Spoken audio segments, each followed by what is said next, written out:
Bonsoir à toutes et à tous et bienvenue dans ce nouveau numéro de Burkina Libre, votre émission de décryptage politique.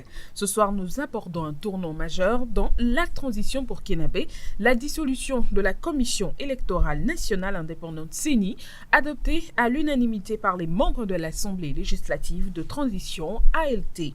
Cette décision forte et symbolique s'inscrit dans une dynamique de rationaliser les institutions, réduire les charges public et surtout redonner le pouvoir au peuple en confiant désormais la gestion des processus électoraux au ministère de l'administration du territoire. Pour en débattre ce soir, nous avons sur notre plateau nos deux consultants, Amen Segla et Yannick Kwame. Bonsoir Yannick et bienvenue à vous. Merci, bonsoir et bonsoir à tous ceux qui nous suivent depuis Ouaga. Bonsoir.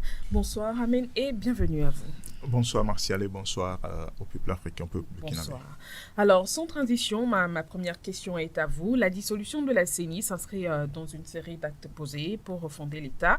Après la dissolution du Conseil économique et social et du médiateur du FASO, comment comprendre ce mouvement de rationalisation institutionnelle? Alors, dissoudre une institution, ce n'est pas la première fois que ça arrive au Burkina Faso. Parce que quand vous prenez, avec l'arrivée du capitaine Ibrahim Traoré au pouvoir, sa mission, c'est d'abord lutter contre le terrorisme et relever l'État, c'est-à-dire la nation dans son honneur. Parce que quand vous prenez tout ce qui concerne la dépense ou bien les charges au niveau des institutions, vous allez remarquer qu'il y a certaines institutions qui ont été mises en place juste pour la forme, mais on ne peut pas quantifier ce qu'ils font comme travail, ces institutions-là, ce qu'elles font comme travail. Alors, c'est le cas de la CENI, parce que le président Ibrahim Traoré est venu au pouvoir en septembre 2022, si j'ai bonne mémoire. Oui. Et avec son arrivée, il a dit d'abord que tout ce qui concerne l'activité des partis politiques doit être suspendu. Et ça a été fait. Mais la CENI dont nous parlons aujourd'hui est là pour organiser des élections. Du moment où il n'y a pas question d'élection en ce moment, mais à quoi bon de laisser encore en place l'institution qui est censée organiser les élections, du moment où les activités des partis politiques sont suspendues jusqu'à nouvel ordre. À voir la situation même du pays.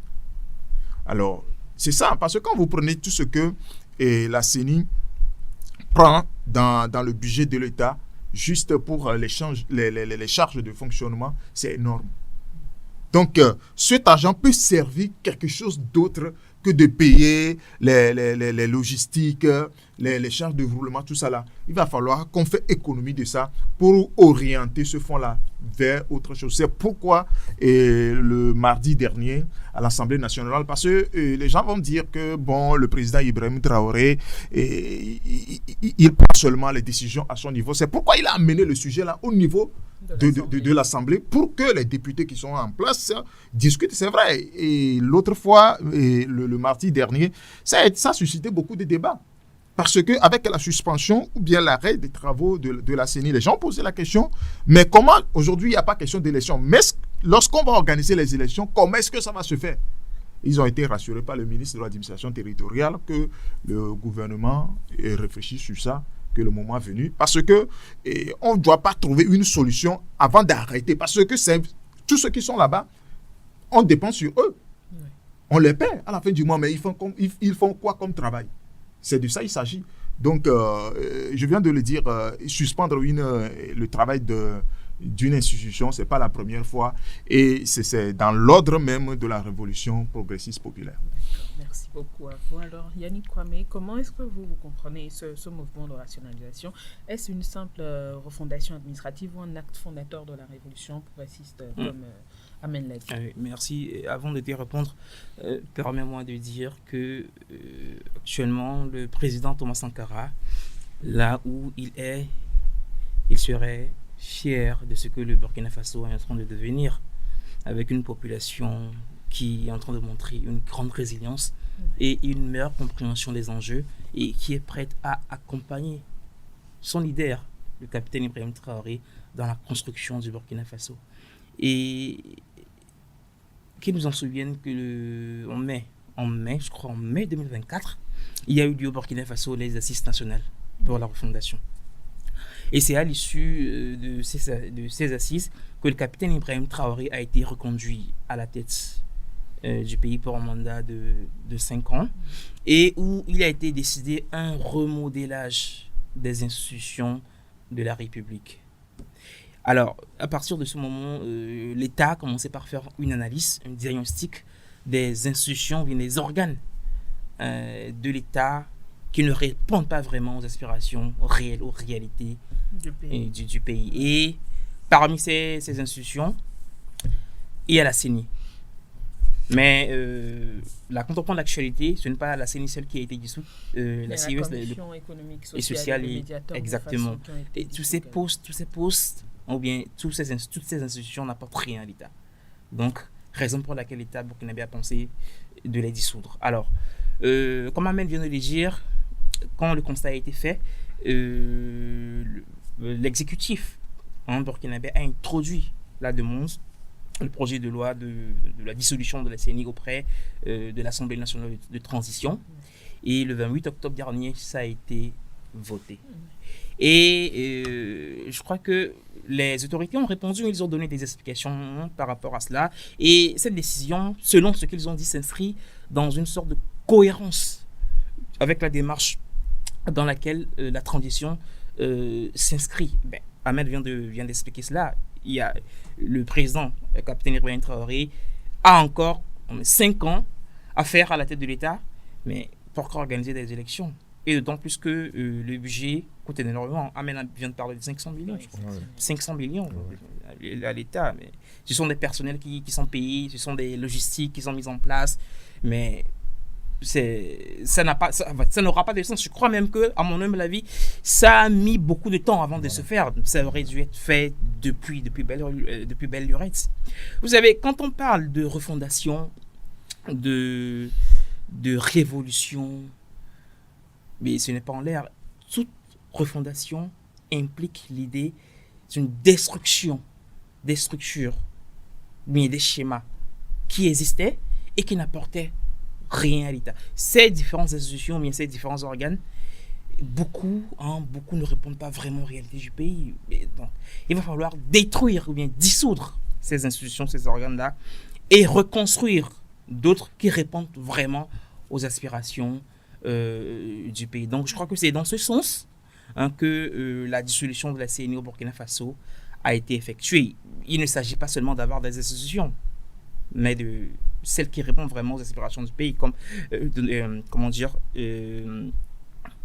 Obama l'a dit. Ouais. C'est vrai que nos pays ont besoin des institutions fortes, mais pas de plusieurs institutions. Les institutions n'ont pas besoin d'être nombreuses avant d'être fortes, avant de permettre d'asseoir une bonne gouvernance dans le pays. Donc je crois que c'est dans cette démarche-là que s'inscrit la décision de dissoudre la CENI au Burkina Faso. D'accord. Alors, vous l'avez bien expliqué dans vos différentes interventions. La CENI est jugée budgétivore et surtout déconnectée des réalités sociales aujourd'hui, et surtout laisse place au ministère. Et aujourd'hui, sa dissolution laisse place au ministère de l'administration territoriale. En quoi ce recentrage renforce-t-il la souveraineté politique et l'efficacité institutionnelle au Burkina Faso? Alors, merci. Comme nous venons de l'expliquer, la CENI fait partie des institutions qui coûtent énormément à l'État. Et la dissoudre permettra au gouvernement burkinabé de recentrer ses moyens, de recentrer les ressources qu'il alloue au fonctionnement de cette institution-là à d'autres priorités beaucoup plus importantes. Je viens de parler de Barack Obama qui a dit que nos pays africains ont besoin d'institutions fortes. Et je vais laisser Obama pour aller chez Donald Trump. Vous savez, ce que le capitaine Ibrahim Traoré est en train de faire, c'est la même chose que, du moins presque la même chose que Trump a fait récemment quand il est arrivé au pouvoir. Qu'est-ce qu'il a fait? Il a fait fondre plus de 7 structures fédérales. En particulier, celle qui a, eu un impact réel, pas seulement sur les États-Unis, mais sur toute l'Afrique, mais sur tout le monde. Il a fait dissoudre l'USAID. Mais parce qu'il a jugé bon, ou bien il a trouvé pertinent que l'existence de cette institution n'apporte rien concrètement au gouvernement américain. Mais au contraire, ça fait dépenser des sommes colossales chaque année. Mais pourquoi? C'est un diagnostic qu'il a fait. Et il faut dire qu'en l'espace de 3 mois, il a pris 111 décrets, 111 décisions. Et la plupart de ces décrets-là, il les a pris sans même consulter le Congrès. Tenez-vous bien, Ahmed vient de dire que le capitaine Ibrahim Traoré a jugé bon d'introduire... D'amener le débat à voilà. l'Assemblée. Voilà. Mais Trump, le président du monde, le président des États-Unis, le président qui est considéré comme le président du monde, qui est à la tête d'un pays jugé démocratique, eh bien, il s'est passé du Congrès. Et pour ceux qui ne le savent pas, le Congrès fait office du Parlement, voilà, aux États-Unis.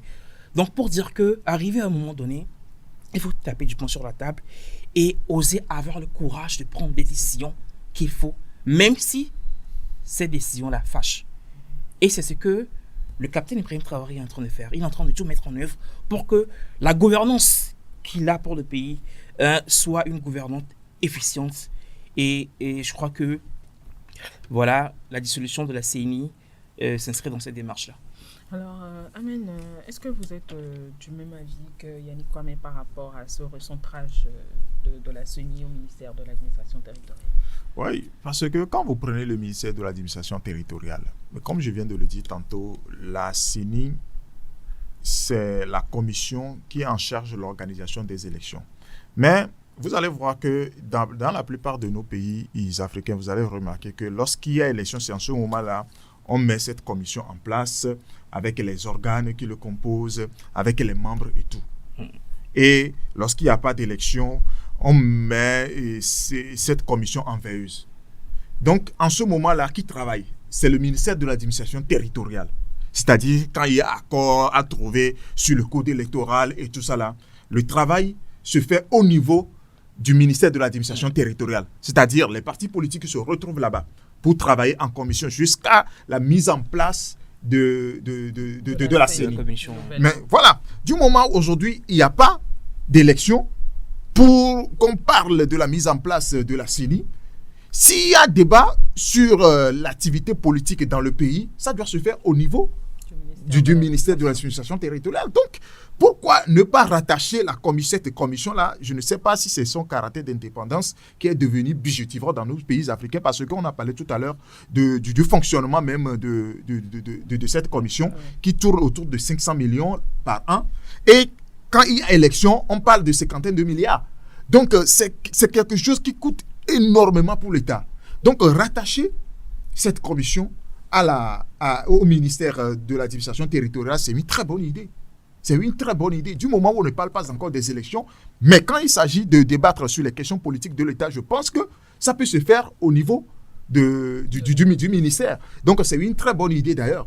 Et il y a Yannick qui vient de le dire, je ne sais pas pourquoi, et ça a beaucoup traîné avant que, bon, de toutes les façons, c'est déjà fait, donc on ne peut qu'apprécier. Alors, vous l'avez dit dans vos premières interventions, la dissolution de la CENI dans les premières heures ont suscité beaucoup de débats. Certains observateurs même pourraient ou craignent déjà une politisation du processus électoral. Dans le contexte actuel du Burkina Faso, qu'est-ce que vous en pensez? Est-ce que cette intégration au sein du ministère ne vise plutôt à restaurer la confiance du peuple en son institution, débarrasser surtout de la bureaucratie et des influences extérieures? Alors, quand vous prenez même, je vais revenir sur le fonctionnement même de la CENI et comment cette commission est composée. D'abord, c'est le président de la République qui choisit le président. Mais pour ce qui concerne les membres, chaque parti politique peut proposer un représentant auprès de la CENI. Et c'est ça même qui paralyse le fonctionnement de cette commission. C'est parce que chacun vient avec le credo de son parti et l'impose sur la table, que dit voilà, c'est comme ça les choses doivent se dérouler, et celui-ci aussi vient avec son chapelet politique, et c'est devenu du désordre au sein de cette commission, jusqu'à ce que des fois on remarque dans certains pays que à la proclamation des résultats, il y a certains même qui claquent la porte et partent, parce qu'il n'y a pas d'unanimité sur le fonctionnement de cette commission. Alors, je pense que, à mon humble avis, que la dissolution de cette commission est ce que l'État prévoit mettre en place à titre de remplacement. Je pense que ça peut répondre largement à ce que nous avons connu dans beaucoup de nos Africains en matière d'organisation des élections venant de cette commission. Donc, attendons de voir ce qui va être mis en place en titre de remplacement de la CENI. Sinon, la CENI dans nos pays, c'est du désordre. Déjà, ça coûte à l'État. Les gens viennent là-bas. Bon, c'est comme si ils ont trouvé du boulot et puis il vient à la fin du mois, il se chamaille et puis bon, à la fin du mois, ils prennent leur salaire et puis ça continue comme ça. Il va falloir qu'on arrête avec ces histoires-là. Aucune organisation dans un État, ne serait-ce qu'une institution, n'est indépendante. Quand il y a un chef de l'État, c'est le chef de l'État qui décide du fonctionnement. Parce que quand ça va capoter, la première responsabilité va revenir au premier de ce pays, qui est le chef de l'État. Donc c'est à lui de donner l'orientation que doit suivre et toutes les commissions. Donc, je ne sais pas d'où vient ce caractère d'indépendance qu'on octroie à la commission électorale nationale indépendante. Je ne trouve pas là où il y a cette indépendance-là, du moment où chacun vient avec son chapelet politique pour l'imposer à l'autre. Donc, je ne vois pas où est l'indépendance dans cette affaire. Donc, il vaut mieux que ça soit dissous. Et puis, bon, on va repenser comment on va, du moment où il n'y a pas, comme je viens de le dire, il n'y a pas question d'organiser des élections.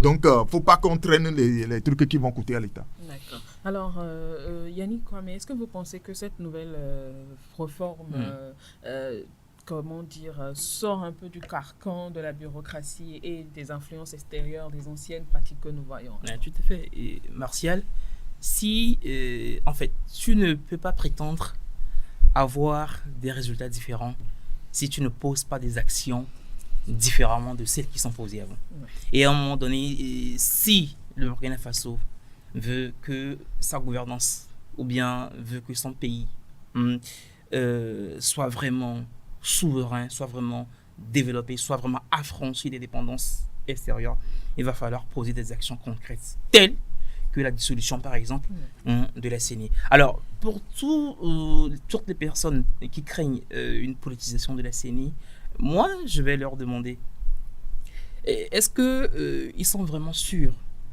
qu'une institution de la République mise en place par le gouvernement de ce pays-là est vraiment indépendante, est vraiment dénuée de tout caractère politique?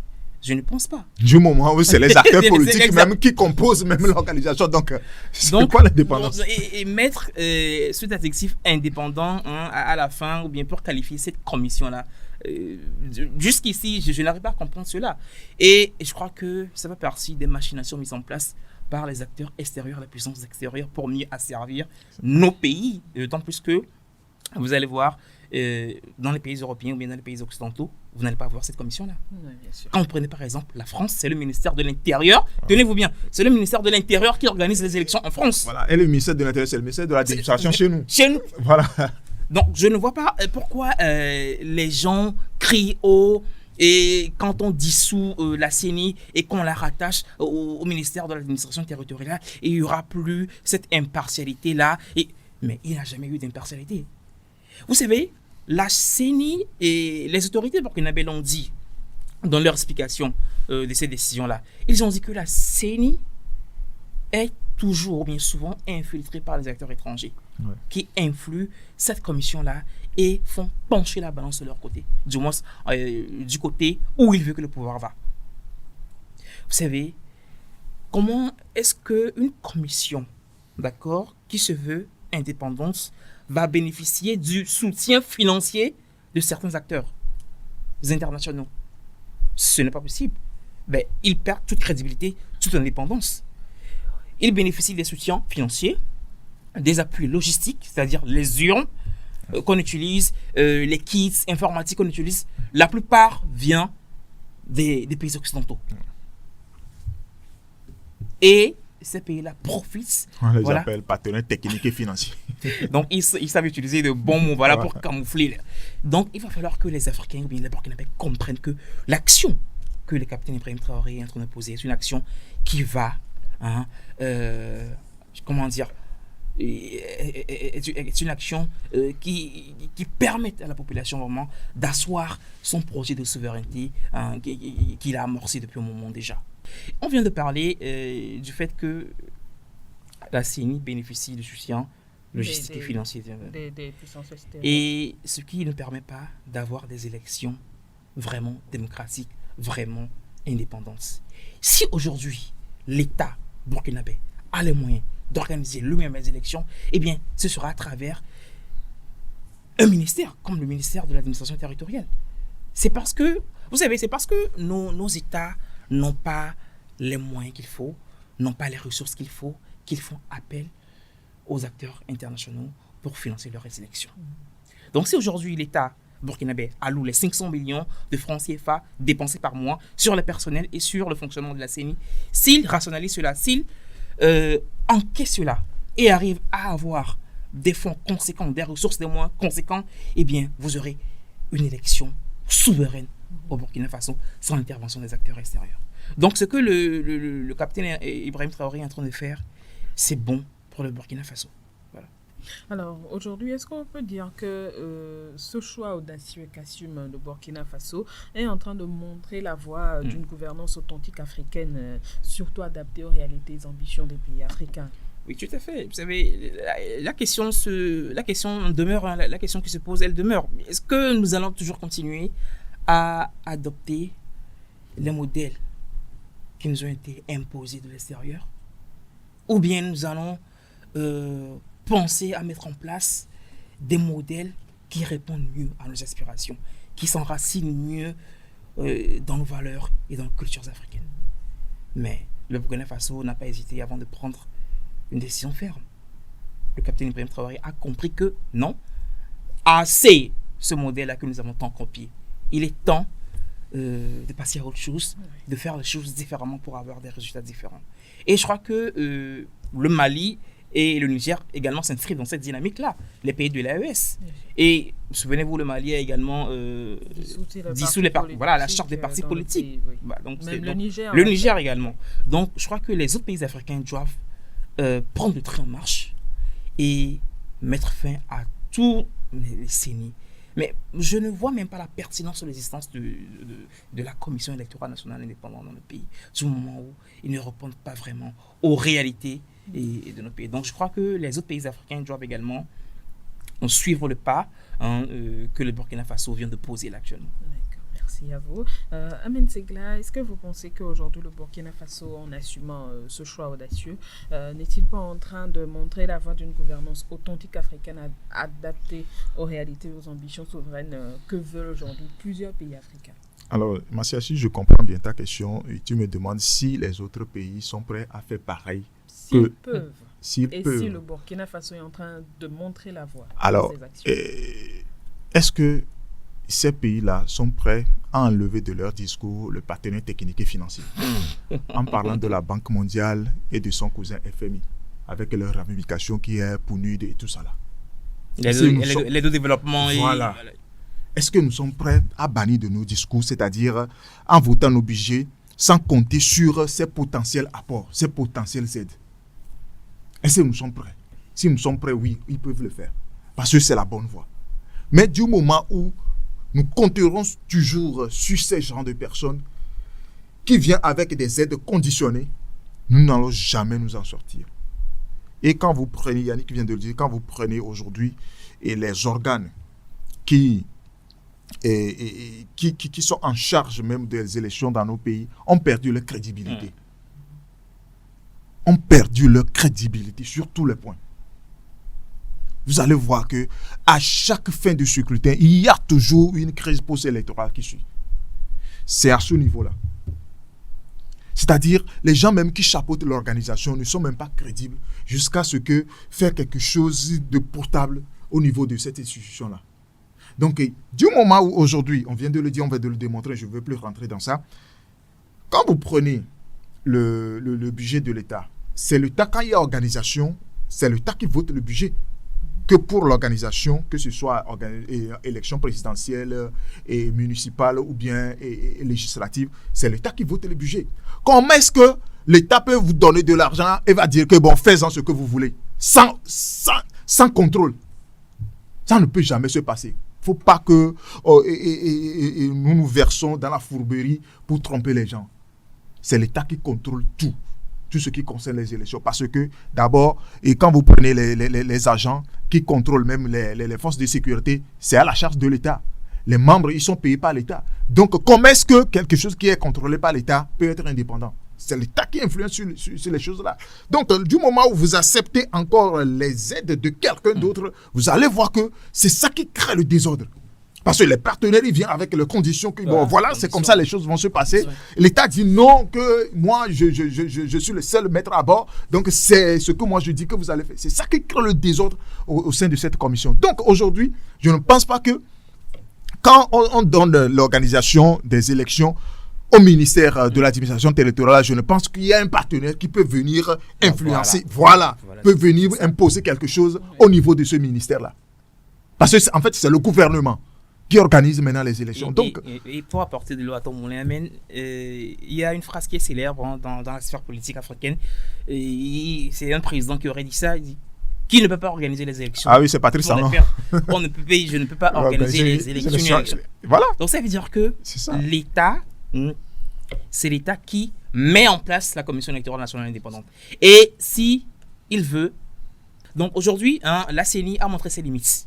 Il faut le dire, la CENI, cette commission électorale nationale dite indépendante, a montré ses limites. Et on a vu combien d'élections ont été contestées, combien d'élections dont les résultats ont été proclamés par la CENI. Actuellement, l'actualité, vous voyez au Cameroun avec l'INICAM.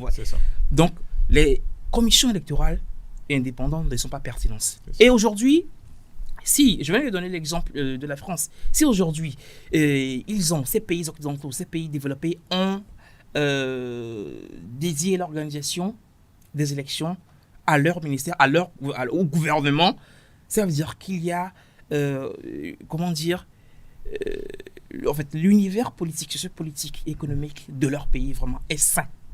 Et si aujourd'hui, nous, pays africains, nous arrivons à mettre en place un écosystème sociopolitique sain où la justice est indépendante, le conseil constitutionnel est indépendant, eh bien, nous pouvons organiser, nous aussi, des élections sans passer par cette CENI-là que les acteurs étrangers influencent. Et donc, c'est à ça que le capitaine Ibrahim Traoré travaille vraiment. Et il a mis en place beaucoup de réformes, notamment la réforme de la justice et la réforme de différentes commissions pour assainir vraiment l'univers, bien l'écosystème sociopolitique du pays. Alors, nous sommes presque arrivés à la fin de notre émission et vous avez déjà la parole. Quel est aujourd'hui votre appel au peuple dans ce contexte actuel de refondation et de réforme dans le pays, au Burkina Faso? Alors, merci Martial. Je crois que le peuple, je viens de le dire à l'entame de mes propos, que le peuple est en train de montrer une grande résilience et qu'il est en train de montrer qu'il a compris les enjeux et il est en train de montrer, de donner toute sa confiance au capitaine Ibrahim Traoré. Et moi, je les appelle, je les incite, je les encourage à toujours garder cette confiance-là, à réitérer cette confiance. Et pour ceux qui continuent de penser que le capitaine Ibrahim Traoré, à travers ses différentes décisions, à travers ses différentes actions, veut tout simplement consolider le pouvoir et rester au pouvoir et profiter. Non, c'est faux. S'il voulait faire ça, eh bien, il continuerait dans la démarche que ses prédécesseurs-là ont entreprise. Il va laisser libre cours à cette pseudo-démocratie à travers laquelle les dirigeants corrompus passent pour s'enrichir. Aujourd'hui, la CENI fait partie des institutions par lesquelles l'État passe pour faire des corruptions, pour faire des détournements. Eh bien, s'il veut vraiment consolider son pouvoir, s'il veut vraiment s'enrichir, eh bien, il garderait ce schéma-là. Aujourd'hui, le capitaine Ibrahim Traoré est en train de faire basculer cette dynamique-là. Il est en train de faire changer les choses. Donc, il va falloir que la population burkinabé réitère, continue par garder cette confiance qu'il a en ce président pour que la vision que le capitaine Ibrahim Traoré a pour le Burkina Faso, eh bien, pour que cette vision puisse être réalisée. D'accord, merci à vous, Amen Sigla. Aujourd'hui, quel est votre appel pour le peuple burkinabé dans ce contexte actuel de refondation et de réforme des institutions? Alors, le peuple s'intéresse à l'organisation des élections lorsqu'il n'arrive pas à trouver satisfaction de leurs besoins quotidiens venant de celui qui est à la tête du pouvoir. Mais aujourd'hui, avec tout ce que le président Ibrahim Traoré a mis en place en matière de réforme, en matière d'organisation des institutions, en matière d'industrialisation, agriculture et tout ça là, je ne pense pas que la première des préoccupations des Burkinabés, c'est l'organisation des élections. Donc, dissoudre une institution ou bien une commission comme la CENI, c'est juste une manière pour les Burkinabés de rationaliser les dépenses de l'État. Donc, aujourd'hui, pour ce qui va arriver, les Burkinabés vont attendre pour voir comment la suite va se dérouler. C'est-à-dire au niveau du ministère de l'administration territoriale. Sinon, je ne vois pas que la préoccupation première des Burkinabés, c'est la mise en place d'une commission électorale nationale indépendante pour une quelconque élection. Aujourd'hui, c'est le développement. Comment développer le pays? Comment trouver une solution définitive à la crise sécuritaire? C'est ça la préoccupation aujourd'hui des Burkinabés. Donc, pour y arriver, il va falloir que l'État arrive à mettre sous les ténoirs toute commission qui, à un moment devenu, pèse sur l'État. Donc, pour les Burkinabés, c'est une très bonne nouvelle. Merci beaucoup à vous. Pour les Burkinabés, c'est une très bonne nouvelle. Aujourd'hui, il est vraiment important que le peuple puisse continuer à donner cette confiance au président Ibrahim Traoré pour que la refondation et la souveraineté du Burkina Faso puissent être effectives. Merci à vous, Amen Segla, pour vos belles interventions. Merci à vous, Yannick Kwame, pour vos apports. Nous sommes ainsi arrivés à la fin de notre émission. Merci à vous de nous avoir suivis. N'oubliez pas de vous abonner et d'avoir l'info en continu sur notre chaîne WhatsApp, Wadjes TV.